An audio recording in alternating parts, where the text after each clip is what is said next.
बिस्मिल्लाहिर्रहमानिर्रहीम। हजूर नबी करीम सल्लल्लाहु अलैहि वसल्लम की बताई हुई कब्र के अजाब से निजात के लिए तस्बीह। ये तस्बीह कब्र के अजाब से बचाती है, गुनाहों को मिटाती है, जन्नत तक ले जाती है। मोहतरम नाज़रीन, उम्मुल मोमिनीन हज़रत आयशा सिद्दीक़ा रज़ी अल्लाह तआला अन्हा से रिवायत है कि रसूलुल्लाह सल्लल्लाहु अलैहि वसल्लम नमाज में कब्र के अजाब और उसकी वहशत से निजात के लिए ये दुआ मांगा करते थे। आप फरमाते हैं, इस तस्बीह को ज़्यादा से ज़्यादा पढ़ो। ये तस्बीह तुम्हें कब्र के अजाब से बचाएगी, अंधेरे में नूर और साथी होगी। मोहतरम नाज़रीन, हजूर नबी करीम सल्लल्लाहु अलैहि वसल्लम ने अरशाद फरमाया, एक मरतबा ये तस्बीह पढ़कर सोएगा तो अल्लाह ताला उसके तमाम गुनाहों को बख्श देगा, अगरचे उसके गुनाह दरख्तों के पत्तों और सहराओं की रेत की तादाद जितने क्यों न हों। उसका फरिश्ते मनादी करते हैं कि बख्शे बख्शाए उठ जाओ। अल्लाह ताला फरिश्तों के सामने फरमाता है कि जा मेरा बंदा इस कलाम के ज़रिए मुझे पुकारता है और अपनी मग़फ़रत की इल्तिजा करता है। ये जानता है कि उसका रब है जो गुनाहों को माफ़ करता है और उसको पकड़ भी सकता है। सुन लो, मैंने अपने बंदे की मग़फ़रत फरमा दी है और सब्र जैसी नेमत पार तारीफ़ें अल्लाह ही के लिए। इस फजल पर उसी का शुक्र बजा लाते हैं और गवाही देते हैं कि अल्लाह ताला के सिवा कोई माबूद नहीं, वो यकता है, उसका कोई शरीक नहीं, वो पूरी कायनात का मालिक व खालिक है। सब फैसले उसी के हाथ में हैं। मैं ये भी गवाही देता हूँ कि हमारे नबी हज़रत मोहम्मद सल्लल्लाहु अलैहि वसल्लम उसके बंदे और आखिरी रसूल हैं। आपने मोमिन को उनकी कब्र की हालत से बहरावर फरमाया। अल्लाह ताला आप सल्लल्लाहु अलैहि वसल्लम पर, आपकी आल पर करोड़ों रहमतें, सलामती और बरकतें नाज़िल फरमाए। हज़रत सैयदना इमाम अहमद बिन हम्बल रहमतुल्लाह अलैह फरमाते हैं, अज़ाब कब्र हक है, उसका इनकार गुमराही है और गुमराही के सिवा कुछ नहीं। काफिर और मुनाफिक यानी ज़ुबान से दावा इस्लाम और दिल से इनकार करने वाले को हमेशा अज़ाब कब्र होगा। गुनहगार मुसलमानों को गुनाहों के बराबर कब्र में अज़ाब होगा, लेकिन दुआ, सदका खैरात या नबी पाक सल्लल्लाहु अलैहि वसल्लम की तालीम की हुई तस्बीहात के सबब अल्लाह ताला उनसे अज़ाब उठा लेगा। याद रहे, अज़ाब कब्र से मुराद बरज़ख में होने वाला अज़ाब है। उसे अज़ाब कब्र इसलिए कहा जाता है कि मैयत को कब्र में ही दफन किया जाता है, वरना जिसे अल्लाह ताला ने अज़ाब देने का फरमाया है उसे अज़ाब ज़रूर बेज़रूर होगा, चाहे वो कब्र में हो या ना हो। उसे दरिंदों ने खा लिया हो या उसे जलाकर उसकी राख हवा में उड़ा दी गई हो या किसी दरिया या समंदर में बहा दी गई हो। अज़ाब कब्र का सबूत कुरान पाक में है। तर्जमा, बहुत जल्द हम उन्हें दोबारा अज़ाब करेंगे, फिर बड़े अज़ाब की तरफ फेरे जाएंगे। इस आयत करीमा के तहत कब्र में 2 मरतबा अज़ाब देने से मुराद ये है कि एक बार तो दुनिया में बवक्त इंतकाल कब्र में, दूसरी मरतबा जब कब्र से उठाए जाओगे और वो अज़ाब तुम्हारे आमाल पर होगा। अगर आमाल साले और नेक हुए तो ना पुल सिरात पर डगमगाओगे, ना ही जहन्नम की आग तुम तक पहुंच सकेगी और अल्लाह ताला की रहमत से सीधा जन्नत में जाओगे, जहां कहीं ज़िंदगी ही ज़िंदगी है। जो दिल में चाहोगे फ़ौरन तुम्हारे आगे पेश होगा। फरमाने बारी ताला है, इंसानी ज़िंदगी के इस सफ़र में मुख्तलिफ मरल हैं। इंसान एक अरसा माँ के पेट में, फिर ज़मीन की पोस्ट और दोबारा ज़मीन के नीचे उठाए जाने तक ज़मीन के नीचे गुजारता है। यह सफ़र ज़ाहिरी तौर पर बहुत तवील है, लेकिन जल्द ही निमट जाएगा और ख़त्म भी हो जाएगा, क्योंकि दुनिया में किसी भी जिंदा चीज़ का मुस्तकिल ठिकाना नहीं है। अक्लमंद शख्स जब दुनिया के उतार चढ़ाव देखता है, फना होती ज़िंदगी पर नज़र दौड़ाता है, तो उसके दिल पर रिकत और खौफ तारी हो जाता है। कब्र ऐसी मंजिल है जहाँ तक हर मुसाफिर ने पहुँचना है और नसीहत के लिए कब्र का नाम ही काफ़ी है। अल्लाह पाक के आखिरी नबी रसूल हाशमी सल्लल्लाहु अलैहि वसल्लम ने फरमाया, जो शख्स ये अमल करे उसके गुज़िश्ता सगीरा कबीरा गुनाह मुआफ़ कर दिए जाते हैं। अल्लाह पाक हमें कब्र के अजाब से महफूज फरमाए। कब्र की तंगदस्ती वहशत से बचने के लिए कुल 8 काम हैं। उनमें से 4 काम अख्तियार करने, नमाज की पाबंदी करना, सदका खैरात की आदत बनाने, कसरत से तिलावत कुरान पाक करना और ज़िक्रुल्लाह की कसरत करनी है। और इन 4 कामों से बचना है। झूठ नहीं बोलना, खियानत नहीं करनी और चुगलखोरी से भी बचना है। मोहतरम नाज़रीन, एक मरतबा हज़रत इब्न हमाद रहमतुल्लाह अलैह कब्रिस्तान तशरीफ़ ले गए। आपने कब्रों को देखा और मौत के घाट उतर जाने वालों से मुतल्लिक गौर व फिक्र करके रोने लगे। रोते रहे यहाँ तक कि दाढ़ी मुबारक आंसू से तर होगी। फिर अरबी के अशआर पढ़कर फरमाया, ऐ मेरे भाइयों, खुदा की कसम, नेक आमाल में कोशिश कर लो। बेशक कब्र तुम्हारे सामने है, मौत तुम्हें ढूंढ रही है। जो तुमने जोड़ रखा है तकसीम कर दिया जाएगा। जो इमारतें तुम तामीर करते हो वो वीरान हो जाएंगी। तुम्हें तंग कब्र में उतार दिया जाएगा। बस इससे निजात नेक अमाल की सौगात होगी। उसकी कब्र जन्नत के बागों में से बाग बनेगी। मगर जो नादान नेकियां जमा करने में नाकाम रहा होगा, उसकी कब्र जहन्नम के गढ़ों में से गढ़ा बना दी जाएगी।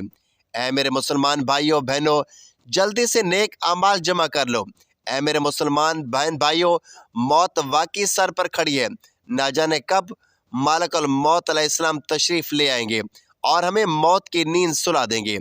इससे पहले कि बहुत देर हो जाए, हमें चाहिए कि जल्द अज जल्द कब्र आखरत की तैयारी में मसरूफ़ हो जाएं। अल्लामा इब्न जौज़ी रहमतुल्लाह अलैह फरमाते हैं, ऐ मेरे मुसलमान बहन भाइयों, अगर तुम ये जानना चाहते हो कि तुम्हारे पास कब्र में तुम्हारा क्या हाल होगा, तो कब्रिस्तान जाओ। वहाँ मौजूद कब्र को देखकर गौर व फिक्र करो। ख्यालों में देखो कि तुम खूब अंधेरी कब्र में लेटे हुए हो। अब गौर व फिक्र करो कि कब्र में तुम्हें किस चीज़ की ज़रूरत होगी। यकीनन तुम्हारा ज़मीर गवाही देगा कि मुझे उस वक्त नेक आमाल की ही ज़रूरत होगी। अब ये गौर व फिक्र करो कि अगर अभी मौत आ जाए तो तुम्हारे पास कब्र में काम आने वाले आमाल मौजूद है। अगर तुम अपनी इसी हालत पर मरने के लिए तैयार हो, तुम्हारे पास इतने नेक आमाल हैं कि जिनकी बदौलत तुम कब्र में आराम से रह पाओगे, तो अपनी इसी हालत पर कायम रहो और इस्तकामत के साथ नेक आमाल करते रहो। और अगर ऐसा नहीं है, तुम्हारे आमाल कब्र में काम आने वाले नहीं हैं, बल्कि तुम्हारे काम कब्र के अजाब में मुब्तला कर देने वाले हैं, तो अल्लाह पाक के हुजूर झुक जाओ और फ़ौरन तौबा करके कब्र की तैयारी शुरू कर दो। मेरे मोहतरम नादरीन गिरामी, गुनाहों से पक्की सच्ची तौबा कर लो। पीछे जो गुनाह हुए सो हुए हैं। आज अपने रब करीम से अपने गुनाहों की माफ़ी मांगकर हकदारों का हक अदा करके आज से नेक कामों में मसरूफ़ हो जाओ और कब्र आखरत की तैयारी शुरू कर दो। बेशक हमारा रब रहमान और रहीम है, उसकी रहमत बहुत बड़ी है। अगर हम सच्चे दिल से तौबा करेंगे तो इंशाअल्लाह अल्लाह ताला हमारी बख्शिश और मगफरत की खैरात दे ही देगा। अल्लाह पाक कुरान पाक में अरशाद फरमाता है, तर्जमा, मेरे वो बंदे जिन्होंने अपनी जानों पर ज़्यादती की है, अल्लाह की रहमत से नाउमीद ना हूँ। बेशक अल्लाह सब गुनाह बख्श देता है। बेशक वही बख्शने वाला मेहरबान अल्लाह है। इमाम अबू लैथ समरकंदी रहमतुल्लाह अलैह लिखते हैं, पिछली कौमों में से एक शख्स था, उसने बहुत गुनाह किए थे। एक बार उसने अपनी पिछली ज़िंदगी के मुतालिक सोचा, गुनाहों के मुतालिक गौर व फिक्र किया तो उसे अपने किए पर बहुत शर्मिंदगी हुई। उसने नादिम और शर्मिंदा होकर 3 मरतबा कहा, मौला मेरी बख्शिश, या इलाही मेरी बख्शिश, ऐ अल्लाह पाक मेरी बख्शिश कर दे। उसी लम्हे उसे मौत आ गई और अल्लाह पाक ने उसकी बख्शिश फरमा दी। जब अल्लाह पाक ने अपने नबी करीम हज़रत इब्राहीम अलैहिस्सलाम को ज़मीन और आसमान की बादशाह दिखाई, तो हज़रत इब्राहीम अलैहिस्सलाम ने एक शख्स देखा जो बदकारी में मुब्तला है। हज़रत इब्राहीम अलैहिस्सलाम ने उसके ख़िलाफ़ दुआ की। उसी वक्त वो हलाक हो गया। फिर आपने देखा एक शख्स चोरी चिकारी करता है। हज़रत इब्राहीम अलैहिस्सलाम ने उसके ख़िलाफ़ भी दुआ की, वो शख्स भी हलाक हो गया। उस पर अल्लाह पाक ने फरमाया, ए इब्राहीम, मेरे बंदों को छोड़ दीजिए। बेशक मेरे बंदे 3 किस्म के हैं। एक तो वो है जो तौबा कर लेता है, लिहाजा मैं उसकी तौबा कबूल फरमाकर उसके गुनाहों की बख्शिश फरमा देता हूँ। दूसरा वो बंदा है जो खुद नहीं करता मगर उसकी औलाद नेक होती है, जो मेरी इबादत करती है। तीसरा वो शख्स जिस पर बदबख्ती गालिब आ जाती है तो वह तौबा की तरफ बढ़ता ही नहीं। ऐसे शख्स का अंजाम जहन्नम है। मेरे मोहतरम मुसलमान बहन भाइयों, मालूम हुआ जो बंदा गुनाहों पर शर्मिंदा हो और अल्लाह पाक की तरफ रिजू कर ले, तौबा करे, अपने गुनाहों की माफ़ी मांगे, तो अल्लाह पाक उसकी तौबा कबूल फरमाकर उसको मगफरत से नवाज देता है। जबकि वो बदबख्त जो गुनाहों में पड़ा रहता है, फरमानियों पर शर्मिंदा नहीं होता, तौबा भी नहीं करता, अपने रब करीम के दर पर नहीं झुकता, यहाँ तक कि गुनाह उसे अपनी लपेट में ले लेते हैं, उस पर बदबख्ती गालिब आ जाती है। ऐसे शख्स का अंजाम जहन्नम है। जो कब्र की तन्हाई और घबराहट से बचना चाहता है, उसे चाहिए कि 4 कामों का अपना ले और 4 कामों से बाज रहे। जो ऐसा करेगा वो अल्लाह पाक के फजल करम से कब्र की तन्हाई में अल्लाह की मदद पाएगा। और जो 4 काम अख्तियार करने हैं वो ये हैं: पहला नमाज, दूसरा सदका, तीसरा तिलावत कुरान पाक, चौथा ज़िक्रुल्लाह की कसरत है। और 4 काम जिनसे बचना है: पहला झूठ, दूसरा खयानत, तीसरा चुगली, चौथा पेशाब के छींटों से बचना। वो अमाल जो कब्र में काम आएंगे उनमें सबसे पहला अमल नमाज है। अल्लाह के प्यारे नबी करीम सल्लल्लाहु अलैहि वसल्लम का फरमान मुबारक है, जो नमाजों के लिए बेहतर तरीके से वज़ू करे, वक्त पर नमाज अदा करे, रकूअ सजूद खशू खजू के साथ अदा करे, वह अल्लाह पाक की ज़िम्मा करम पर है कि अल्लाह पाक उसकी मग़फ़रत फरमा दे। मेरे मुसलमान बहन भाइयों, नमाज बहुत आला इबादत है। नमाज दीन का सतून है। नमाज मेरे प्यारे आका सल्लल्लाहु अलैहि वसल्लम की मुबारक आँखों की ठंडक है। नमाज मोमिन की मेराज है। नमाज कुर्ब इलाही का वसीला है। नमाजी को अल्लाह पाक की मदद और नुसरत मिलती है। नमाज गुनाह मिटाती है। नमाज रूह को करार देती है। नमाज ज़ाहिर बातिल को संवार देती है। नमाज रिस्क में बरकत भी है। नमाज अज़ाब कब्र से बचाएगी।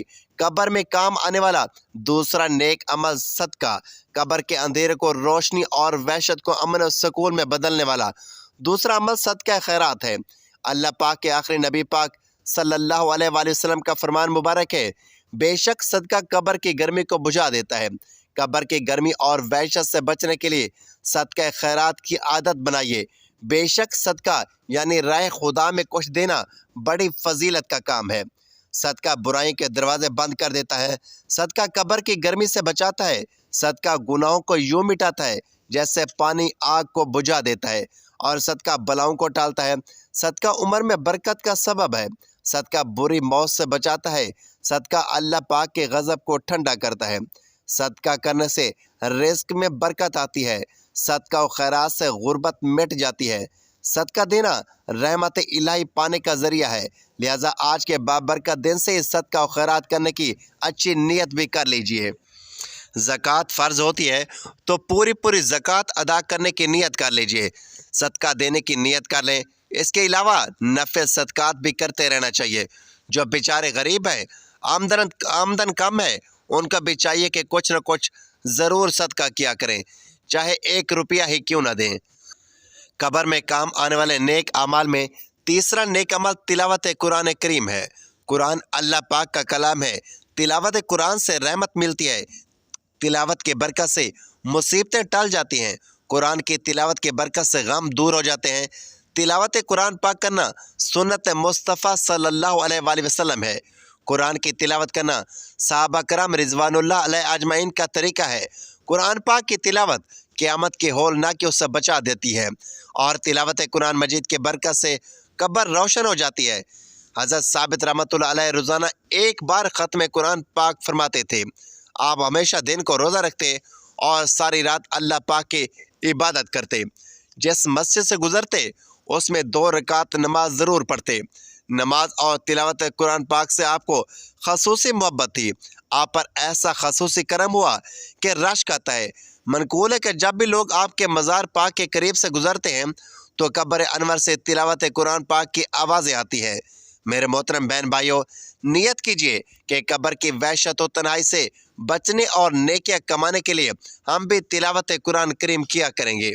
मोहतरम नादरीन, दुनिया की हर निमत, हर आसाइश, हर ख्वाब और हर कोशिश का असल मकसद अगर कोई है तो वो है अल्लाह ताला की रज़ा, नबी करीम सल्लल्लाहु अलैहि वसल्लम की शफात और जन्नत का हसूल।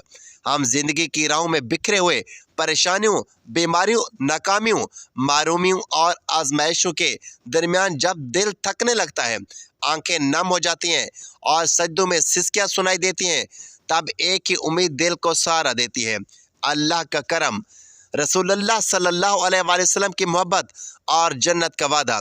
ऐसे ही रहमत से भरपूर एक खुशखबरी हमें मिलती है।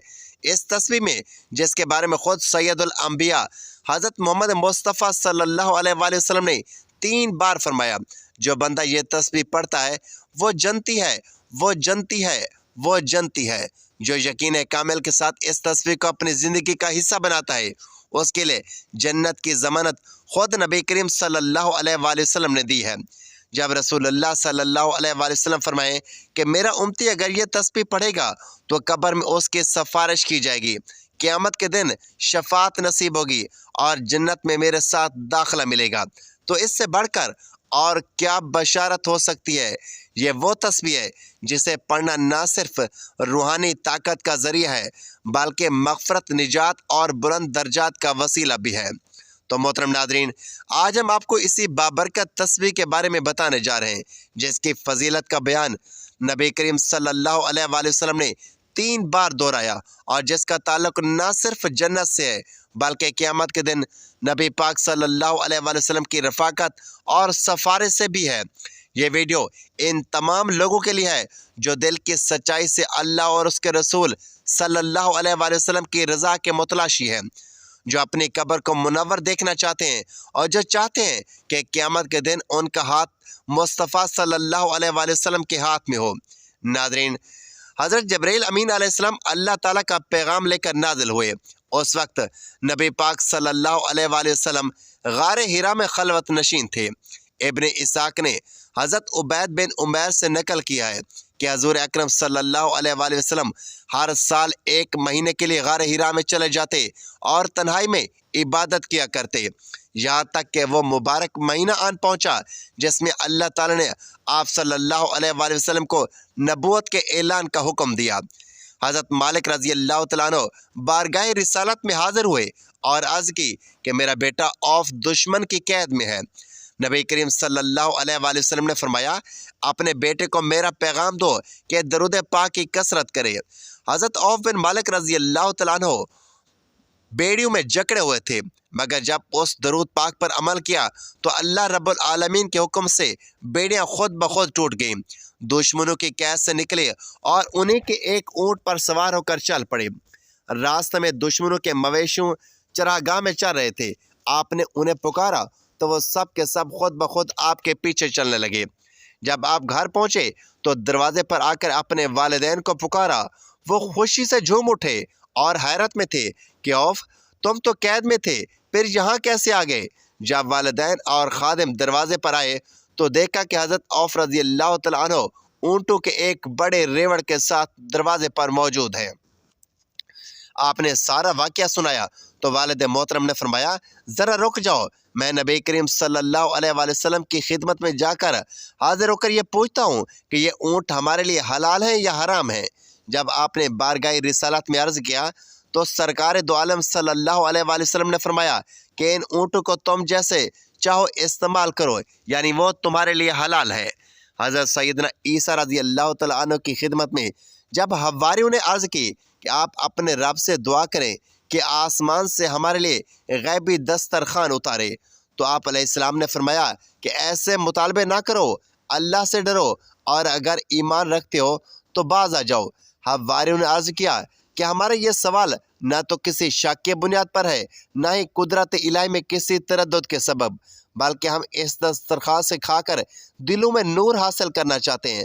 ہمیں آپ کی سچائی پر عین الیقین ہو جائے، آپ کی دعاؤں کی قبولیت پر یقین پیدا ہو، ہمارے دلوں کو اطمینان نصیب ہو اور ہم یہ معجزہ اپنی آنکھوں سے دیکھ کر دوسروں کے لیے گواہ بنیں تاکہ قیامت تک ہمارا یہ ایمان قابل مثل ہو۔ تو حضرت عیسیٰ علیہ السلام نے اللہ سے دعا مانگی اور آسمان سے کھانا اترا جسے ان حواریوں نے پیٹ بھر کر کھایا اور وہ حضرت عیسیٰ علیہ السلام کا یہ معجزہ دیکھ کر ان پر ایمان لے آئے۔ اللہ پاک ہم سب کو نیک عمل کرنے کی توفیق عطا فرمائے، آمین۔ تو ناظرین محترم، وقت کی نزاکت کو مد نظر رکھتے ہوئے چلتے ہیں عمل کی جانب اور آپ کو بتاتے ہیں کہ وہ کون سی تسبیح ہے کہ جس کو زیادہ سے زیادہ پڑھنے سے قبر کے عذاب سے بچ سکتے ہیں۔ ام المومنین حضرت عائشہ صدیقہ رضی اللہ تعالیٰ عنہ سے روایت ہے کہ رسول خدا صلی اللہ علیہ وآلہ وسلم نماز میں یہ دعا مانگا کرتے تھے۔ آپ نے بھی اس دعا کی تسبیح کرنی ہے جو ابھی آپ کو بتانے لگا ہوں۔ تو اس تسبیح کو پڑھنے کے لیے سب سے پہلے آپ نے باوضو ہو جانا ہے اور حضور پاک صلی اللہ علیہ وآلہ وسلم کی ذات اقدس پر درود پاک کا نذرانہ پیش کرنا ہے۔ ایک مرتبہ ثواب کے لیے میرے ساتھ بھی درود پاک پڑھ لیں۔ اللہم صلی علی محمد وعلی آل محمد کما صلیت علی ابراہیم وعلی آل ابراہیم انک حمید مجید۔ اللہم بارک علی محمد وعلی آل محمد کما بارکت علی ابراہیم وعلی آل ابراہیم انک حمید مجید۔ ناظرین محترم، درود پاک پڑھنے کے بعد آپ نے یہ چھوٹی سی دعا تسبیح پڑھنی ہے۔ اللہم انی اعوذ بک من عذاب القبر، یا اللہ میں پناہ مانگتا ہوں تیری قبر کے عذاب سے۔ یہ تسبیح آپ رات کو سونے سے پہلے پڑھ کر سوئیں اور ہر نماز کے بعد 3 مرتبہ یہ دعا پڑھیں۔ جب یہ ایک مکمل تسبیح پڑھ لیں تو اس کے بعد آخر میں اتنا ہی درود پاک پڑھنا ہے جتنا آپ نے وظیفہ شروع کرنے سے پہلے پڑھا تھا، اور اللہ تعالیٰ کی بارگاہ میں اپنے گناہوں پر ندامت کرتے ہوئے، آنسو بہاتے ہوئے اللہ تعالیٰ سے اپنی بخشش کی دعا مانگ لینی ہے کہ اے اللہ، ہم گناہ گار ہیں، سیاہ کار ہیں، بدکار ہیں، تیرے احکام کے نافرمان ہیں، ناشکر ہیں، لیکن میرے معبود تیرے نام لیوا بندے ہیں، تیری توحید کی گواہی دیتے ہیں، تیرے سوا کوئی عبادت کے لائق نہیں ہے، تیرے سوا کوئی بندگی کے لائق نہیں ہے، تیرے سوا کوئی تعریف کے لائق نہیں ہے۔ ہمارے معبود، ہمارے گناہ تیری رحمت سے بڑے نہیں ہیں، تو اپنی رحمت سے ہمارے گناہ معاف کر دے۔ اے اللہ پاک، ہمیں گمراہی کے راستے سے ہٹا کر صراط مستقیم کے راستے پر چلنے والا بنا دے۔ اے اللہ، ایسی نماز پڑھنے کی توفیق عطا کر جس نماز سے تو راضی ہو جائے۔ زندگی میں ایسے نیک اعمال کرنے کی توفیق عطا کر جن اعمالوں سے تو راضی ہو جائے۔ ہمیں ایسی زندگی گزارنے کی توفیق عطا کر جس زندگی سے تو راضی ہو جائے۔ آمین یا رب العالمین۔ ناظرین، دعا ہے کہ اللہ تعالیٰ نیکی کی بات کو سننے، سمجھنے اور اس پر عمل کرنے کی توفیق عطا فرمائے۔ میرا سنانا اور آپ کا سننا اپنی بارگاہ الہی میں قبول و منظور فرمائے اور ہمارا خاتمہ بالخیر فرمائے۔ آمین یا رب العالمین۔ ناظرین، اگر آپ کو ہماری ویڈیو اچھی لگے تو ویڈیو کو لائک کریں، دوستوں میں شیئر کریں اور کمنٹ باکس میں اللہ تعالیٰ کے 99 ناموں میں سے ایک نام ضرور ٹائپ کریں۔